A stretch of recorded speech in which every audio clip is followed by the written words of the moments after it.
अस्सलाम वालेकुम दोस्तों। और बताइए आप सब कैसे हैं। मैं मोहम्मद सद्दाम खान, यूपी 61 गाजीपुर।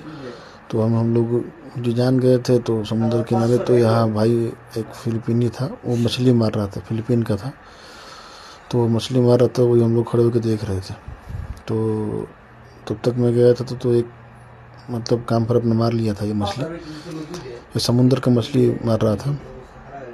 तो बस हम लोग खड़े होकर देख रहे थे, लेकिन हम अंदर मछली बहुत ज़्यादा है। हम लोग देखिए मछली, यानी देखने में छोटी छोटी हैं, लेकिन थोड़ा बड़ी बड़ी थी मछली।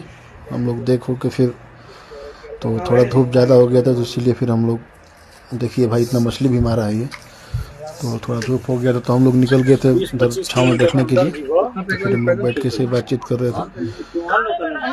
तो लोकेशन बहुत बेहतरीन था। तो चलिए फिर मिलेंगे नेक्स्ट वीडियो में। वीडियो को लाइक शेयर करें और फॉलो जरूर करें। तो कोई बैठ के हम लोग बातचीत चल रहा था हम लोगों का भी। चलिए फिर वीडियो अच्छा लगा तो वीडियो को शेयर करें जरूर।